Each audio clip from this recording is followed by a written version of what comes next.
Ravi's International School. Trust assured for your child. A sprawling, safe and home-like campus for residential and day scholars. Call 7331 కానీ Nachavule cinema ఎప్పుడో 2008 లో వచ్చింది. అప్పటికంటే అందంగా ఉన్నారండి. లేదు మీ దయ, మీ అభిమానం. అమ్మ నేర్పించారా ఇలా మాట్లాడడం? అన్ని నేర్పించారా అంటే మేబీ మాటలు.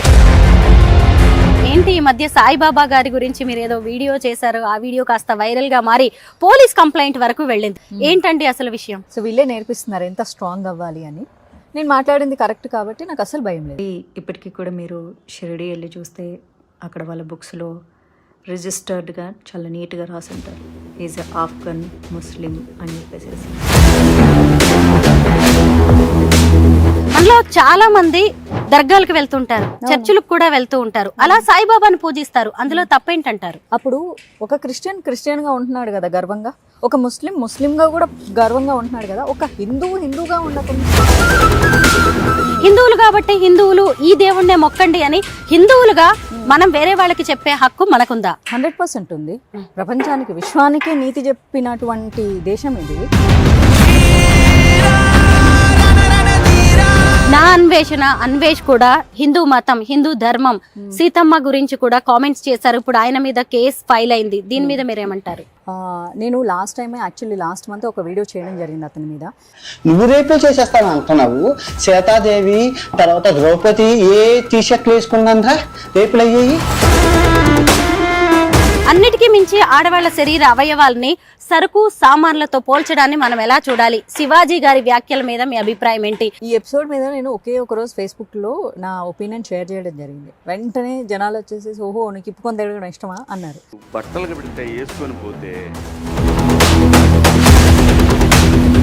అయితే మరి పార్టీ వ్యవహారాల్లో పెద్దగా ఎక్కడ కనిపించరు మీరు? 3.5 years అంటే 2018లో జాయిన్ అయ్యా, 19లో కంటెస్ట్ చేసా, 2021 చాలా యాక్టివ్గా ఉన్నా.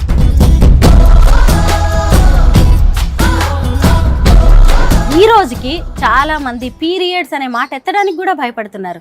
మీరేమంటారు? డెఫినెట్లీ.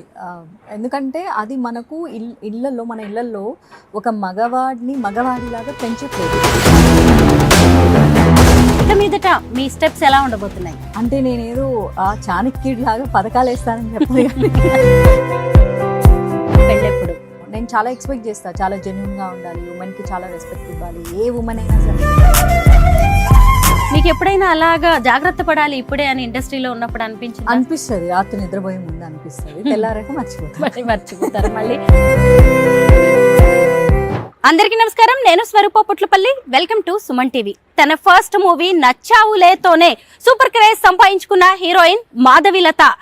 ఆడవాళ్లు, అమ్మాయిలు, చీరలు, సనాతన ధర్మం, సాయిబాబా, ఇలా టాపిక్ ఏదైనా సరే తన అభిప్రాయాన్ని కుండ బద్దలు కొట్టినట్టుగా ఆవిడ చెప్పేస్తూ ఉంటారు. తను సోషల్ మీడియాలో ఏం మాట్లాడినా, ఏది చెప్పినా వైరల్ గా మారుతూ ఉంటుంది. ప్రస్తుతం నాతో పాటు ఉన్నారు మాధవిలత గారు. ఆవిడతో మాట్లాడదాం. నమస్తే మాధవిలత గారు. నమస్తే అండి. ఎలా ఉన్నారండి? బాగున్నాను, మీరు? బాగున్నానండి. కానీ నచ్చావులే సినిమా ఎప్పుడో 2008 లో వచ్చింది. అప్పటికంటే అందంగా ఉన్నారండి. లేదు మీ దయ, మీ అభిమానం. కాంప్లిమెంట్ కాదు, నేనేమి పొగిడేయట్లేదు. నిజం కాంప్లిమెంట్ అనుకున్నానండి. నిజం చెప్తున్నాను, చాలా బాగున్నారు. Thank you. అంటే అమ్మ నేర్పించారా ఇలా మాట్లాడడం? అన్ని నేర్పించారా అంటే మేబీ మాటలు ఇంట్లో నుంచి వస్తాయి కదా. మాధవి గారు, నిజంగా ఇప్పుడు మీరు అన్నదాన్ని కూడా నేను యాక్సెప్ట్ చేయాల్సిందే. ఎందుకు అంటే మీ వీడియోస్ అన్ని కూడా ఏది ఎవరో చెప్పినట్టుగా కాదు, స్పాంటేనియస్ గా మాట్లాడతారు, నిజాలు మాట్లాడతారు, గట్టిగా మాట్లాడతారు, ఎవరికి భయపడినట్టుగా ఉండదు. మనం ఇలా మాట్లాడితే కాన్సిక్వెన్సెస్ ఏముంటాయి అనేది కూడా మీకు ఉండదు. అవును, అంటే అదే బ్యూటీ సీక్రెట్. దానికి దీనికి సంబంధం లేదు. ఇది లైక్ బ్రేవరీ. చిన్నప్పటి నుంచి నాకు అలానే ఉంది. మా డాడీ దేనికి భయపడ్డు, అస్సలు భయపడ్డు. అదే నేచర్ నాకు వస్తుంది. మరి మా నాన్న లక్షణాలు నాకు వస్తాయి కానీ ఎవరై రావు కదా. కరెక్ట్. సో ఆయన దేనికి భయపడరు, దేని గురించి ఆలోచించారు. మేబీ ధైర్యం అక్కడి నుంచి వచ్చింది అనుకుంటా. చిన్నప్పటి నుంచి నేను ఇలాగే ఉన్నాను. అంటే నా ఫ్రెండ్స్కి, నా స్కూల్ మేట్స్కి, మా చుట్టాలకి, వీళ్ళందరికీ తెలుసు నేను ఇలానే ఉన్నానని. కొత్తగా బయట చూసే ప్రజలకు నేనేదో కొత్తగా చేస్తున్నాను, ఇంకేదో టాపిక్ కోసం చేస్తున్నాను అనుకుంటారు. అది వాళ్ళ ప్రాబ్లం, నా ప్రాబ్లం కాదు. మాధవి గారు, ఇక అసలు విషయంలోకి వచ్చేద్దాం. ఏంటి ఈ మధ్య సాయిబాబా గారి గురించి మీరు ఏదో వీడియో చేశారు, ఆ వీడియో కాస్త వైరల్ గా మారి పోలీస్ కంప్లైంట్ వరకు వెళ్ళింది. మీ మీద సరూర్ నగర్ PS లో కూడా కేసు ఫైల్ అయింది కదా. ఏంటండి అసలు విషయం? నేను ఒక 2 months బ్యాక్ చేశాను సాయిబాబా మీద వీడియో. 2 years బ్యాక్ కూడా చేశాను. ఆ 2 years బ్యాక్ ఎవరు పెద్ద రెస్పాండ్ అవ్వలేదు. 2 months బ్యాక్ చేసిన దాని మీద రెస్పాండ్ అయ్యారు. లైక్ మీలాంటి లైక్ మీడియా మిత్రులు చెప్తే తప్ప నా మీద ఒక కేసు ఫైల్ అయిందన్న సంగతి నాకు తెలియలేదు. ఎందుకంటే మనకు పోలీసు దగ్గర నుంచి కాల్ రాలేదు, మెసేజ్ కూడా రాలేదు. ఇన్ కేస్ వస్తే కనుక మా లాయర్ చూసుకుంటారు, లాయర్తో మాట్లాడుకుంటారు, నాకేం వరీ లేదు. సో వీళ్ళే నేర్పిస్తున్నారు ఎంత స్ట్రాంగ్ అవ్వాలి అని. నేను మాట్లాడింది కరెక్ట్ కాబట్టి నాకు అసలు భయం లేదు. ఇంతకీ ఏం మాట్లాడారు సాయిబాబా గారి గురించి? అవును, సాయిబాబా హిందూ దేవుడు కాదు, మనకు ముక్కోటి దేవతలు అంటారు, కొంతమంది నిజంగానే కోట్ల మంది దేవతలు అంటారు, లేదా 3 వర్గాలు 3 సమూహాల దేవుళ్ళు అంటారు. బట్ స్టిల్ మనకు చెప్పుకోవాలంటే నంబర్ ఆఫ్ దేవుళ్ళు ఉన్నారు. చెట్టు పుట్టకు కూడా పూజిస్తాం మనం. చెట్టుకు పూజిస్తే ఆక్సిజన్ వస్తుంది, పుట్టకు పూజిస్తే అక్కడి నుంచి కూడా మట్టి, అది కూడా మనకు అవసరమైంది. ప్రతిదీ అవసరమైంది. మనం ప్రకృతిని ప్రేమిస్తాము. మనకి ఇంకెవరో ఆఫ్ఘనిస్తాన్ నుంచి వచ్చి వాళ్ళు మనకు నీతులు బోధ చేయాల్సిన అవసరం లేదు. భగవద్గీతలో లేని నీతి ఇంకెవరు మనకు బోధించలేదు. సో కాబట్టి అల్లా మాలిక్ అని చెప్పి, అల్లా బలా కరేగా అని చెప్పిన వాళ్ళని ముస్లింలు ప్రార్థన చేసుకుంటారు, వాళ్ళ దేవుడిని వాళ్ళు ప్రార్థన చేసుకుంటారు. మనకెందుకు? సో హిందువుగా మిగలండి అని చెప్పడం నా ఉద్దేశం. ఇప్పుడు కూడా అదే చెప్తాను. ఇప్పుడు మీరు ఇందాక కూడా అన్నారు, ప్రకృతిని, చెట్టుని, పుట్టని కూడా మనం ఆరాధిస్తూ ఉంటాము, మనకి ముక్కోటి దేవతలు ఉన్నారని. మనలో చాలా మంది దర్గాలకు వెళ్తుంటారు, చర్చిలకు కూడా వెళ్తూ ఉంటారు, అలా సాయిబాబాని పూజిస్తారు. అందులో తప్పేంటంటారు? అప్పుడు ఒక క్రిస్టియన్గా ఉంటున్నాడు కదా గర్వంగా, ఒక ముస్లింగా కూడా గర్వంగా ఉంటున్నాడు కదా. ఒక హిందూగా ఉండకుండా ఎందుకు మురికి పట్టించుకుంటున్నాడు? హిందూగా మిగలండి. ఇప్పుడు రామాయణం తీసుకుందాం. ఒక రాముడి చరిత్ర చదువుకుంటే ఏమొస్తుంది మనకు? ఒక కొడుకు ఎలా ఉండాలి, ఒక భర్త ఎలా ఉండాలి, ఒక అన్న ఎలా ఉండాలి, ఒక రాజు ఎలా ఉండాలి, ఇంత నీతి తెలుసుకుంటాడు. తన భార్య జోలికి వస్తే చీల్చి చెండాడేసిన ఒక బలమైనటువంటి రాజుని చూస్తారు. ఇది మన హిందువులు తెలుసుకుంటారు. సీతమ్మ తల్లి అంత చేతగాంది ఏం కాదు. రావణాసురుడు ఎత్తుకొని పోతే భయపడుతూ కూర్చోలేదు. నిన్నిట్లా చంపేయగలను ఈ క్షణమే, అంత శక్తిమంత్రాన్ని. కానీ నా రాముడి పర్మిషన్ కోసం వెయిట్ చేసిన ఆయనే వచ్చి చంపుతాడని చెప్పింది. అంత ధైర్యము నేర్చుకుంటారు. భారతం చదివితే ఏం నేర్చుకుంటారు?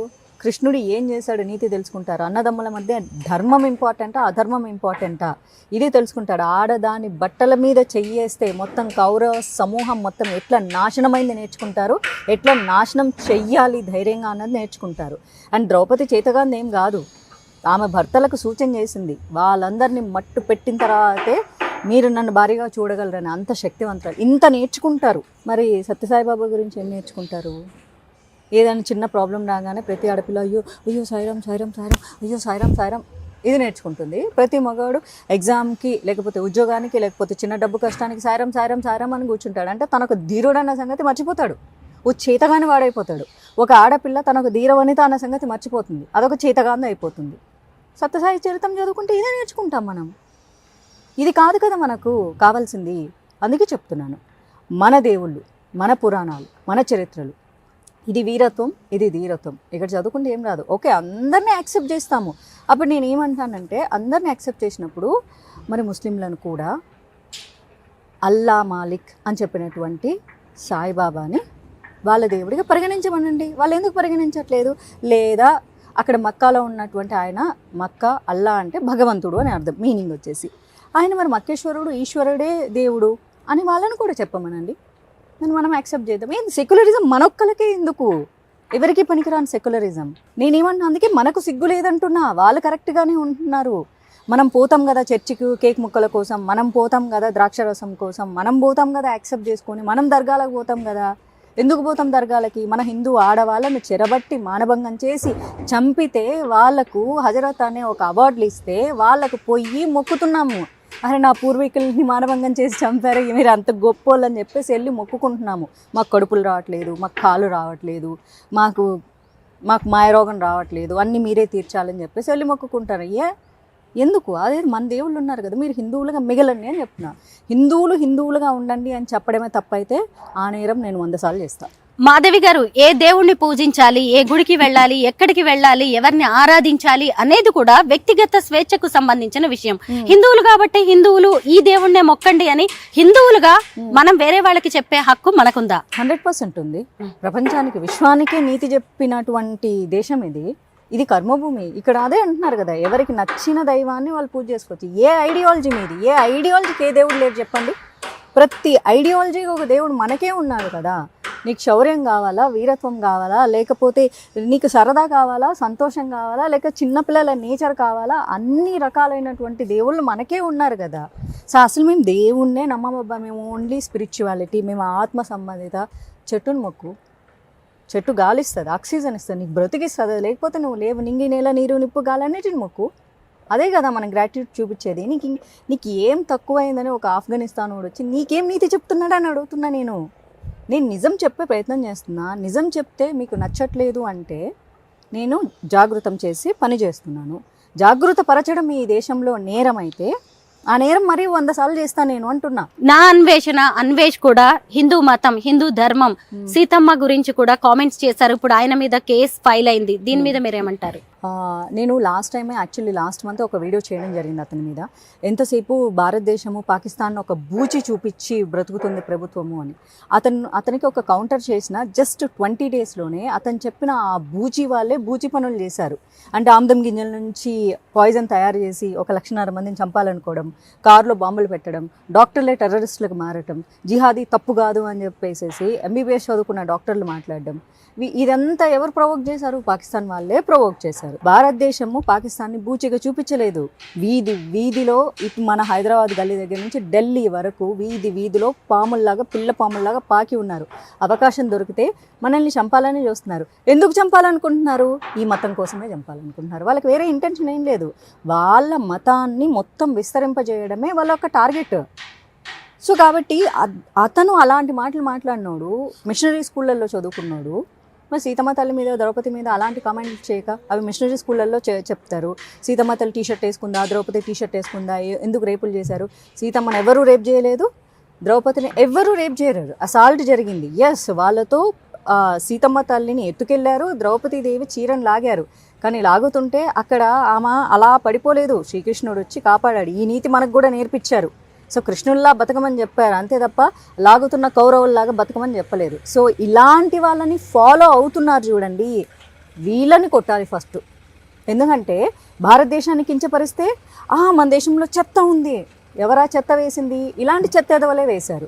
అవునవును, మన దేశం మొత్తం చెత్త ఉంది అని కామెంట్లు చేస్తున్నారు చూడు. ఇట్లాంటి ఎదవలు ఫాలో అవుతున్నారు. ఈ ఎదవలు ఫాలో అయినంత కాలం ఎదవలు మేము హీరోలమనే ఫీల్ అవుతూ ఉంటారు. సో ఇప్పుడు ఆ ఎదవ కూడా హీరో అనే ఫీల్ అవుతున్నాడు. నేను ఒక 6 months బ్యాకే ఈ బెట్టింగ్ యాప్స్ మీద అతను చేస్తే హీరో అన్నాడు కదా. ఆ రోజు కూడా నేను మీడియాకు ఒకటే సమాధానం చెప్పాను. అతని వీడియో ఓపెన్ చేస్తే చాలు, పాపలో పిచ్చులు ఆటగాడు అంటున్నాడు, మీరు కూడా వచ్చేయండి ఆట ఆడుకుందాం పిచ్చుల మీద అని ఒక అమ్మాయిని అబ్జెక్టిఫై చేస్తున్నాడు కదా. సో అతని ఫాలోవర్స్కి ఏం చెప్తున్నాడు? అరే నాలాగా మీరు పాపలతో తిరగాలి అంటే మీరు ఇట్లా ఫారిన్ కంట్రీ రావాలి, మీరు తొందరగా డబ్బులు సంపాదించాలి. మరి తొందరగా డబ్బులు సంపాదించాలంటే బెట్టింగ్ ఆడాలి కదా. ఏం చేస్తున్నాడు? ఒరే ఎదవా, ఎన్నిసార్లు చెప్పాలరా ఎదవ పనులు చేయొద్దని అన్నట్టుంది. అది ఇప్పుడు ఆడవాళ్ళు ఏ బట్టలు వేసుకోవాలి, ఎలా ఉండాలి, ఎక్కడికి వెళ్ళినప్పుడు ఎలాంటి జాగ్రత్తలు తీసుకోవాలి అనేది కూడా మగవాళ్ళు, అది కూడా సినిమా హీరోలుగా పేరు తెచ్చుకున్న వాళ్ళు చెప్తున్నారు. అన్నిటికీ మించి ఆడవాళ్ల శరీర అవయవాల్ని సరుకు సామాన్లతో పోల్చడాన్ని మనం ఎలా చూడాలి? శివాజీ గారి వ్యాఖ్యల మీద మీ అభిప్రాయం ఏంటి? అలాగే ఆయనకి కౌంటర్ ఇచ్చారు అనసూయ. ఇప్పుడు వీళ్ళిద్దరి మధ్యలోకి నాగబాబు గారు వచ్చారు. వీటన్నిటి మీద పెద్ద డిస్కషన్ జరుగుతుంది. ఈ ఎపిసోడ్ మీద మీ అభిప్రాయం చెప్పండి. ఈ ఎపిసోడ్ మీద నేను ఒక రోజు ఫేస్బుక్లో నా ఒపీనియన్ షేర్ చేయడం జరిగింది. వెంటనే జనాలు వచ్చేసి ఓహో నీకు ఇప్పుకొని తిరగడం ఇష్టమా అన్నారు. అంటే జనాలు ఏంటంటే అయితే ప్రకృతి లేకపోతే వికృతి, మధ్యలో ఇంకేదీ లేదనుకుంటారు. నాకు అన్నం ఇష్టం లేదంటే నేను వెళ్ళిపోయి వెంటనే గడ్డి తింటా అని కాదు దాని మీనింగ్. అంత విచక్షణారహితంగా ఉన్నటువంటి ఫస్ట్ ఆఫ్ ఆల్ ఈ ప్రజల గురించి నేను మాట్లాడదలుచుకోలేదు. ఇప్పుడు ఏదంటే కరోమంటే కప్ప కోపం, విడవమంటే పాము కోపం. వాళ్ళకి వీళ్ళకి ఎందుకు? నా సొంత అభిప్రాయం చెప్పమంటే నేను చెప్తా. వాళ్ళ గురించి వీళ్ళ గురించి నేను మాట్లాడను. నేనే చాలాసార్లు వీడియోలు చేస్తాను. అమ్మాయిలు కొంచెం పద్ధతిగా బట్టలు వేసుకోండి, బట్ బీ మోడ్రన్. మీకు నచ్చింది మీరు స్లీవ్లెస్ వేసుకోండి, బ్యూటిఫుల్గా ఉండండి, కానీ అసహ్యంగా ఉండొద్దని నేనే చెప్తాను. ఎందుకంటే మనకు ఫస్ట్ ఇలా చూడంగానే వావ్ అనిపించాలి అంతే తప్ప అనిపించకూడదు. మనకే అలా అనిపిస్తే మగోడికి అలా అనిపించడంలో తప్పలేదు. ఎందుకంటే చూస్తున్న మనకే ఇంకొక ఆడపిల్లని అలా చూడాలని అనిపించదు.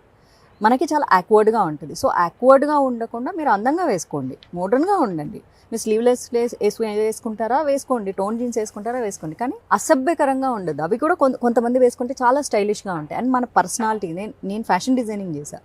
డ్రెస్ కంఫర్ట్ అంటే ఏంటో తెలుసా? మన పర్సనాలిటీకి నప్పకుండా ఉండేవి, ఏదో మార్కెట్లో దొరికేవి మనం వేసుకోకూడదు. మార్కెట్లో వాళ్ళు వేసుకున్నారు కాబట్టి అది మన శరీరానికి సెట్ అవుతుందా లేదా? సరే నేను సన్నగున్నా అని అన్ని డ్రెస్సులు నాకు సెట్ అవుతాయి అంటే అవ్వవు. కొన్ని నాకు సెట్ అవుతాయి, కొన్ని నాకు సెట్ అవ్వవు. అవి మన బాడీ మీద అందంగా కనిపించాలి. అంటే మనం అది వేసుకుంటే మన బ్యూటీ ఎన్హాన్స్ అవ్వాలి, లేదా మన బ్యూటీని ఆ బట్టల వల్ల దానికో బ్యూటీ ఇవ్వగలగాలి. ఈ రెండింటిని క్రాస్ చేసి కేవలం మార్కెట్లో ఉన్న బట్టలు వేసుకుంటామంటే కాదు. చాలామందికి వాళ్ళు పర్సనల్గా బట్టలు వేసుకోవడం ఇష్టం, స్కిన్ చూపిస్తూ బట్టలు వేసుకోవడం ఇష్టం. అఫ్ కోర్స్ వాళ్ళు వాళ్ళ కోసమే రెడీ అవుతున్నారు. ఇక్కడ ఇంకొక పాయింట్ కూడా ఉంది. అలా బట్టలు వేసుకుంటున్న అమ్మాయిలకి లైకులు కొడుతూనో బూతులు తిడుతూనో రిపోర్ట్లు కొట్టకుండా వాళ్ళకు ఫాలోవర్షిప్ పెంచిన వాళ్ళు ఎవరు? ఫస్ట్ ఇక్కడ ఆడదాని ఒక్కడిదే నేరం అని ఈరోజు ఆడదాని మీద నేరం వేసేస్తున్నారు కదా.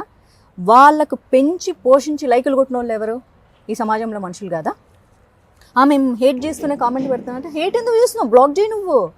కాదు, ఈరోజు హేట్ చేయాలి, మళ్ళీ ఆ ఫోటో చూడాలి, రేపు హేట్ చేయాలి, మళ్ళీ అమ్మాయి పెట్టిన ఇంకో ఫోటో వీడియో చూడాలి. ఎందుకు? బ్లాక్ కొట్టు, రిపోర్ట్ కొట్టు, అప్పుడు ఫాలోవర్సే పెరగరు కదా. అండ్ వాళ్ళు స్కిన్ షో చేస్తున్న కొద్దీ వాళ్ళు ఇన్ఫ్లుయెన్సర్గా పెరుగుతున్నారు.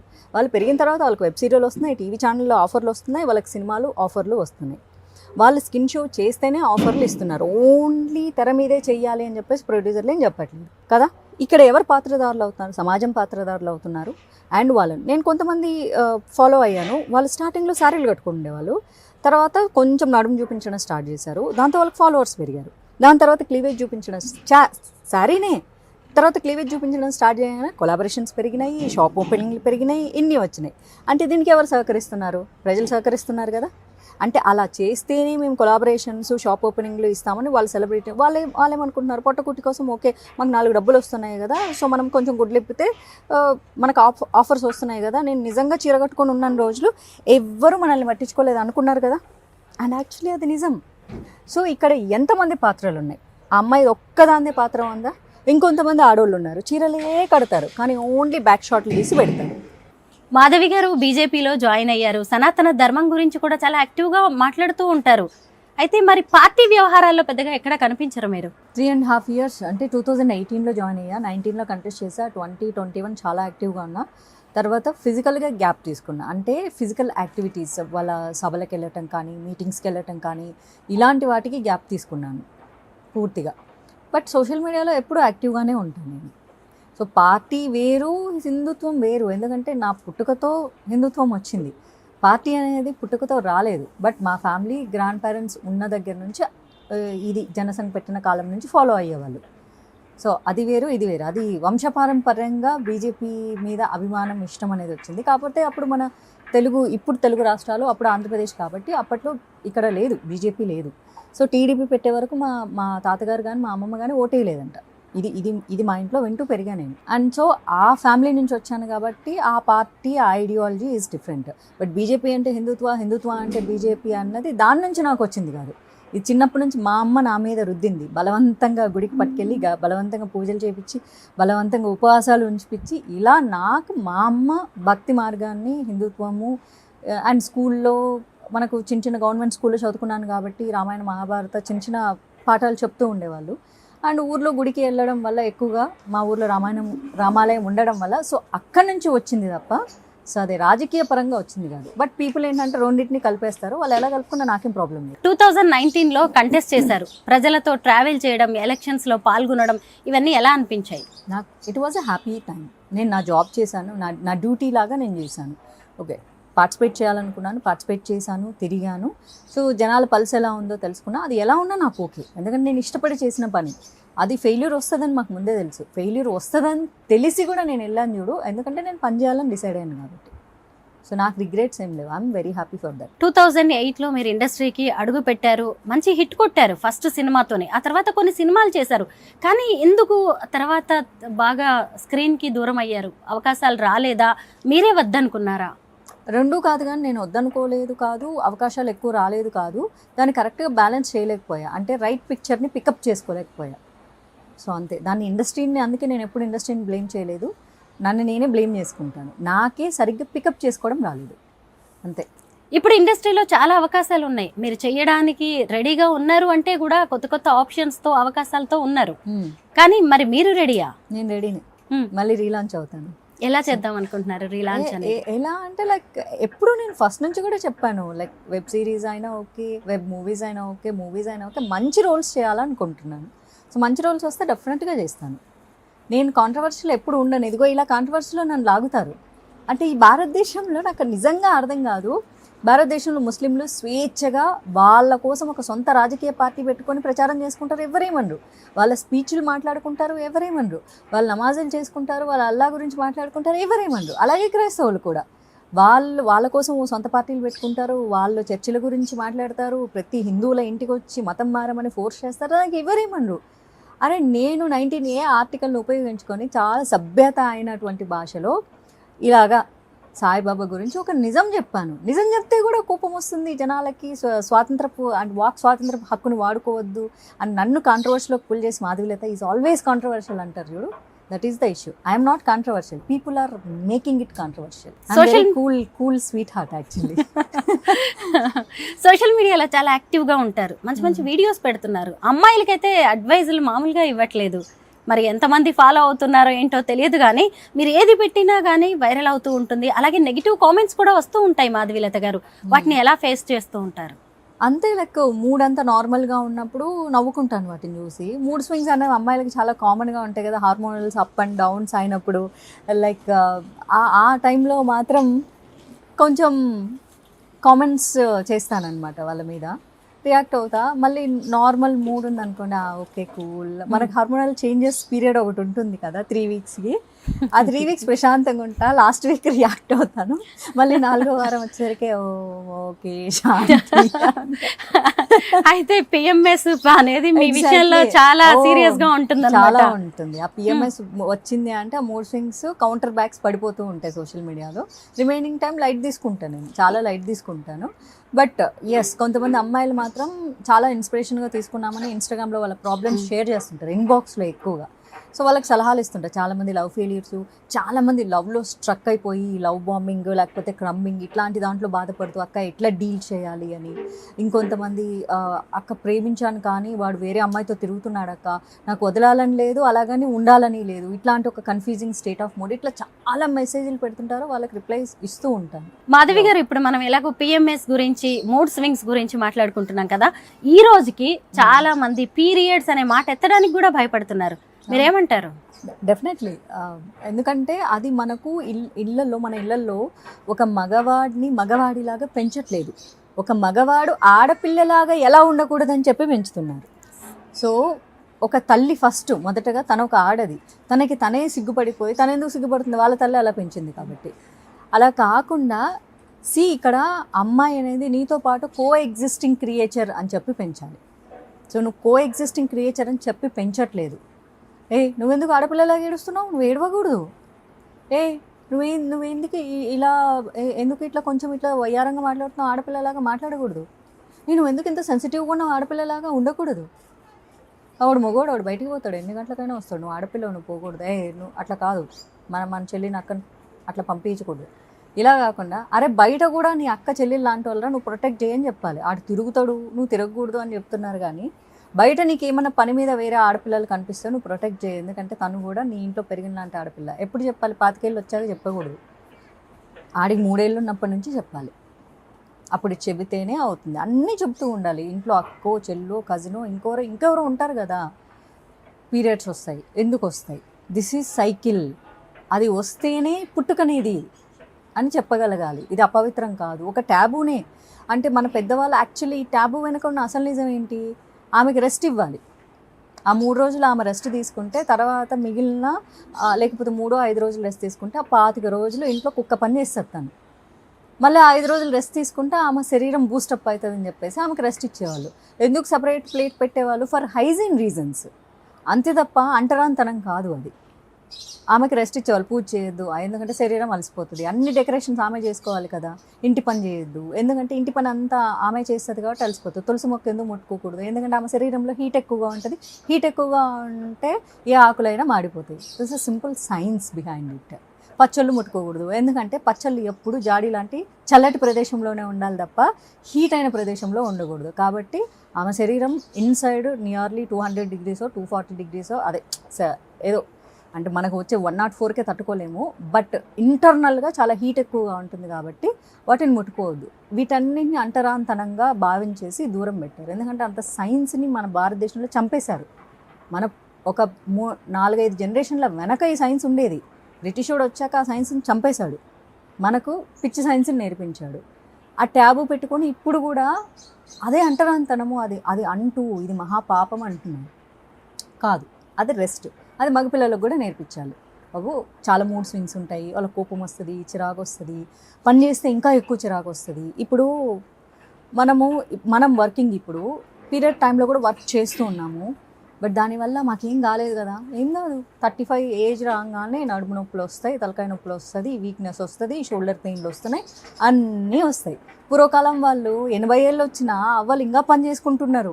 ఎందుకంటే వాళ్ళను ఆ 4 రోజులు అసలు ఏ పని చేయనిచ్చేవాళ్ళు కాదు. శారీరకంగా వాళ్ళకి రెస్ట్ దొరికింది కాబట్టి వాళ్ళు గట్టిగా ఉండేటోళ్ళు, మంచి ఆహారం తీసుకునేటోళ్ళు. మనకు పని చేస్తున్నాం, ఊరికే పైకి పని చేస్తున్నాం, కానీ ఎన్ని రోగాలు ఉండాలో లోపల అన్ని రోగాలు ఉంటున్నాయి. ఎందుకంటే we are not taking rest on periods. Simple thing ఇది మగపిల్లలకు కూడా చెప్పి చిన్నప్పటి నుంచి నేర్పిస్తే వాళ్ళు దాన్ని అసహ్యంగా చూడరు. But still nowadays boys little bit changing. They are going to medical shop, they are bringing pads to their girl friends, sisters, wives, mothers. కంఫర్టబుల్గా మాట్లాడగలుగుతున్నారు. ఎందుకంటే సృష్టి అక్కడి నుంచే మొదలవుతుంది. సృష్టిని అసహించుకునే పని మగాడికి నేర్పేవు. మీరు ఇండస్ట్రీకి వచ్చిన టైంలో ఇక్కడ మనుషులు ఎలా ఉంటారు అనేది పెద్దగా ఐడియా లేకపోవచ్చు, కానీ రీఎంట్రీ ఇస్తాను, రీలాంచ్ అవుతాను అంటున్నారు కదా. ఇప్పుడు ఎవరినైనా ఎలాంటి సిచ్యువేషన్ అయినా ఫేస్ చేసేంత ధైర్యం మీకు వచ్చేసింది, ఆ మెచ్యూరిటీ కూడా వచ్చినట్టేగా కనిపిస్తుంది. ఇక మీదట మీ స్టెప్స్ ఎలా ఉండబోతున్నాయి? అంటే నేనేదో ఆ చాణక్యుడి లాగా పథకాలు వేస్తానని చెప్పదు, కానీ యాక్చువల్ నాకు అన్ని తెలివితేటలు లేవు. బేసిక్గా నాకు అన్నీ తెలివితేటలు ఉంటే నిజంగానే నేను పొలిటికల్గా క్యాప్చర్ చేసుకొని ఒక పవర్లో ఉండేదాన్ని. సినిమా ఇండస్ట్రీని గ్రాప్ చేసి ఒక కెపాసిటీనో, ఒక స్ట్రెంగ్తో ఒక 4-5 ఇల్లు, 4-5 కార్లు కొనుక్కునేదాన్ని. చాలామంది అనుకుంటారు నాకు చాలా తెలివితేటలు ఉన్నాయని. But very unfortunate fact is నాకు అన్ని తెలివితేటలు లేవు. I'm like A normal other girl అంతే. కాకపోతే డీల్ చేయడం వచ్చు, అతి తెలివిగా మాట్లాడడం రాదు, కానీ అప్పటి వరకు అనుకున్నది మాట్లాడడం వచ్చు. ఇప్పుడు ఏంటంటే ఆ అనుకున్నది మాట్లాడడము హోల్డ్ చేసుకోవడం నేర్చుకున్నా. ఎవరితో ఎలా మాట్లాడాలి ఏంటి అనేది కొంత తెలిసినట్టుంది. తెలివిగా మాట్లాడడం నేర్చుకోలేదు. మాట అనాలి అంటే ఆ మూమెంట్కి హోల్డ్ చేసుకోవడం నేర్చుకున్నా. మాధవీలత తెలుగు అమ్మాయి, కానీ ఎడ్యుకేషన్ అంతా కూడా కర్ణాటకలో సాగినట్టుగా ఉంది. అసలు మీరు ఎక్కడ పుట్టారు, మీ బ్యాక్గ్రౌండ్ ఏంటి? నేను తెలుగు అమ్మాయే, కాకపోతే మా నాన్న రైల్వే ఎంప్లాయీ అయినందువల్ల నేను కర్ణాటకలో పుట్టా. మళ్ళీ ఆంధ్రాలోనే చదువుకున్నా, మళ్ళీ కర్ణాటక వెళ్ళి చదువుకున్నా. ఎందుకంటే మా డాడీ ట్రాన్స్ఫర్ అవ్వడం వల్ల అక్కడ జరిగింది, మహారాష్ట్రలో పెరిగి. సో అలా జరిగింది. కానీ ఎడ్యుకేషన్ ఎస్ ఆంధ్ర, కర్ణాటక ఈ 2 ప్లేసుల్లోనే అయింది. హీరోయిన్గా కొన్ని మూవీస్ చేసిన తర్వాత ఒక బ్రేక్ తీసుకొని మీరు యూకే వెళ్ళి ఫ్యాషన్ డిజైనింగ్ చేశారు కదా.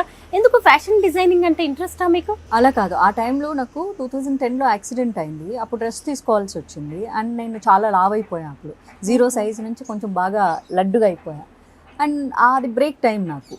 సో ఆ టైంలో ఖాళీగా ఉండకూడదు, ఏదో ఒకటి చదువుకోవాలని, ఏదో ఒకటి ఎందుకు మనకి ఇష్టమైందే చదువుకుందాం కదా అని చెప్పేసి ఫ్యాషన్ డిజైనింగ్ చేశాను. ఎలాంటి రోల్స్ అంటే ఇది కావాలి, ఎలాంటి గుడ్ రోల్స్ అంటే అంతే, ఆ కథకి ఇంపార్టెంట్ ఉన్న రోల్ అంతే. ఏ హీరోతో యాక్ట్ అలా ఏం చేయాలనుకుంటున్నారు? లేదు, అలా కూడా లేదు. No roles. స్నేహితుడు ఆ సినిమాలో మీరు నానితో యాక్ట్ చేశారు.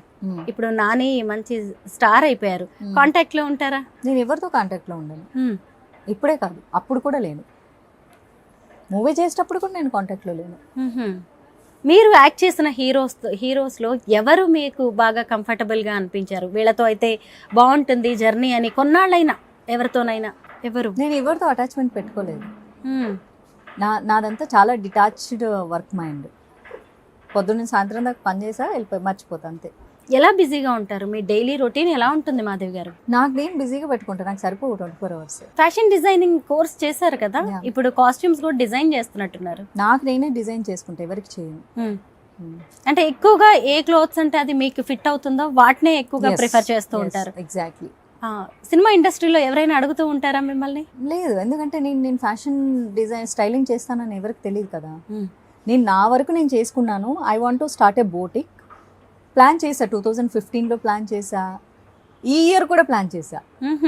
2015 ప్లాన్ చేశా, 25 ప్లాన్ చేశా, అది వర్క్ అవ్వలేదు. బట్ గ్యాప్ వస్తున్నట్టుంది. ఐ డోంట్ నో, సమ్హౌ నేను ఒక్కదాన్ని దాని మీద ఫోకస్ చేసుకోలేను. But I need someone who supports exactly నా మైండ్ సెట్కి, నాతో ట్రావెల్ చేయడానికి, నా స్టైలింగ్కి కరెక్ట్గా ఉండే నా ఫ్రెండ్స్ని చూస్ చేసుకుంటున్నాను. బయట వాళ్ళని చూస్ చేసుకోవట్లేదు నేను. I very less friends. నాకు ఒకటే ఫ్రెండ్ ఉంది. సో తనతోనే ప్లాన్ చేస్తే కానీ తనకు అవ్వట్లేదు. బట్ ఏదో ఒక రోజు డెఫినెట్గా పెడతాను, నా బ్రాండ్ బయటకు వస్తుంది. మీరు కన్నడలో అంటే కర్ణాటకలో చాలా కాలం ఉన్నారు, కానీ సినిమాలు పెద్దగా అక్కడ చేసినట్లేరు. లేదు, నేను సినిమాల కోసం పోలేదు, నేను జాబ్ కోసం వెళ్ళాను కదా. ఏం జాబ్ చేశారు బెంగళూరులో? 2015 నుంచి ఐ వాజ్ డూయింగ్ జాబ్. సినిమాలు చేయకుండా ఎలా బతుకుతాను అనుకున్నారు? అదే income source. I was doing job. Officially నేను ట్యాక్స్ కడతాను నా శాలరీ నుంచి.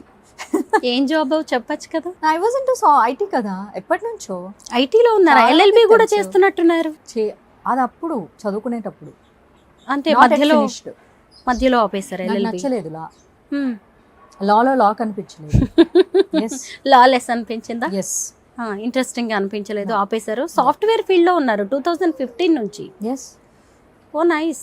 అయితే చాలా బిజీగా 3 ఉన్నట్టే. కంపెనీస్ షిఫ్ట్ అయ్యాను. అది ప్రపంచానికి చెప్పాల్సిన అవసరం లేదు. బికాస్ ఇప్పుడు సినిమా చేస్తే సినిమా అనేది ప్రపంచం చూస్తుంది, సోషల్ మీడియా ప్రపంచం చూస్తుంది. Correct. ఇలా మీ ఇలాంటి వాళ్ళు ఎవరైనా అడిగినప్పుడు ఏం చేస్తున్నానంటే జాబ్ చేస్తున్నాను అని చెప్తాము. సో దాన్ని తీసుకొచ్చి ప్రపంచం మొత్తంకి నా ఇంటి వాళ్ళకి తెలిస్తే చాలు, నా ఫ్రెండ్స్కి తెలిస్తే చాలు కదా. నేను ఐటీ కట్టేటప్పుడు నా ఆడిటర్కి తెలిస్తే చాలు కదా, ఊరందరికి తెలియాల్సిన అవసరం లేదు కదా. మాధవి గారు, అసలు లైట్స్, కెమెరా, యాక్షన్, అలాగే సినిమా ఇండస్ట్రీ నుంచి మీరు ఒకేసారి ఐటీ ఫీల్డ్ వైపు వెళ్ళి జాబ్ చేయడం అంటే ఎలా ఉంది? బాగుందా మీకు అదంతా? బాగేం లేదు, నాకేం ఇష్టపడి వెళ్ళలేదు. It's for just bread and butter, అంతే. బతకాలి కదా, రియల్లీ? అంతే. మళ్ళీ ఎందుకు ఇండస్ట్రీలో డబ్బులు కుక్కని కొడితే రావు, డబ్బు చెట్లకు కాయవు. This a simple thing. చాలా మంది అంటారు కుక్కని కొడితే డబ్బులు రాలుతాయి, చెట్టుకి డబ్బులు కాస్తాయి, ఎవరో జనాలు ఇచ్చేస్తారు.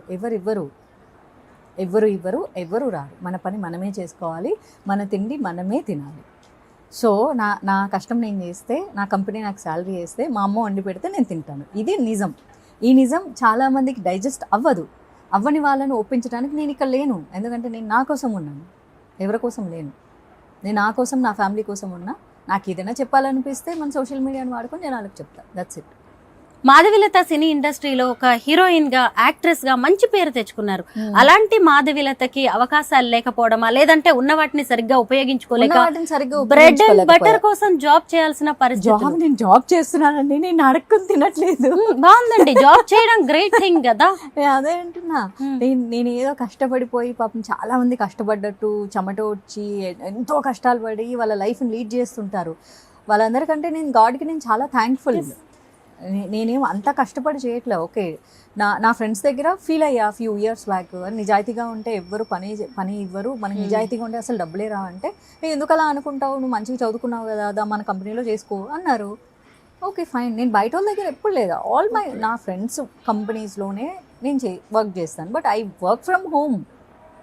నేను మళ్ళీ ఆఫీసులకు వెళ్ళి కూడా పని చేయను. దీపం ఉన్నప్పుడే ఇల్లు చక్కబెట్టుకోవాలని చాలా మంది హీరోయిన్స్ కావచ్చు, యాక్ట్రెస్లు అనుకుంటూ ఉంటారు కదా. మీకు ఎప్పుడైనా అలాగా జాగ్రత్త పడాలి ఇప్పుడే అని ఇండస్ట్రీలో ఉన్నప్పుడు అనిపిస్తుంది? రాత్రి నిద్రపోయే ముందు అనిపిస్తుంది, తెల్లారాక మర్చిపోతారు మళ్ళీ మామూలే. మీలాగా చాలా మంది హీరోయిన్స్, సినిమా ఇండస్ట్రీ ప్రముఖులు పార్టీల్లోకి వస్తున్నారు, కానీ ఆ తర్వాత ఎక్కువ రోజులు అక్కడ ఉండలేకపోతున్నారు. మళ్ళీ వాళ్ళ దారిన వాళ్ళు వెళ్ళిపోతున్నారు. ఎందుకు రాజకీయాల్లోకి ఎంట్రీ ఇస్తున్నారు, ఎందుకు వాళ్ళు వెళ్ళిపోతున్నారు అనేది కూడా తెలియట్లేదు. మేబీ ఒక 2-3 విషయాలు నేను అబ్జర్వ్ చేశాను. ఫస్ట్ ఏంటంటే, సెలబ్రిటీస్ ఇలా పాలిటిక్స్లోకి వస్తే చాలా ఎక్కువ వాల్యూ, ఇంపార్టెన్స్ ఇచ్చి రెడ్ కార్పెట్ వేస్తారు, సో అని చెప్పేసి వస్తారు. ఆనెస్ట్లీ నేను అందుకు రాలేదు. ఎందుకంటే నేను చాలా సంవత్సరాల నుంచి అబ్జర్వ్ చేస్తూ ఉన్నాను ఎట్లా ఉంటుంది ఇక్కడ వీళ్ళది అని చెప్పేసి. సినిమా ఇండస్ట్రీ అనేది రెడ్ కార్పెట్, రాజకీయం అన్నది రెడ్ కార్పెట్ అయితే కాదు. అలా వచ్చినప్పుడు సినిమా ఇండస్ట్రీలో దక్కినంత గౌరవం రాజకీయంలో వాళ్ళకి దక్కదు, అంత విలువ వాళ్ళకు ఉండదు. సో ఉండని కారణంగా కొన్నాళ్ళు ఉండేసేసి ఆ విలువ లేకపోతే వాళ్ళు ఉండలేరు కాబట్టి వాళ్ళు వెళ్ళిపోవడం జరుగుతుంది. అండ్ పోస్ట్ కూడా ఏం పెద్దగా ఇవ్వరు.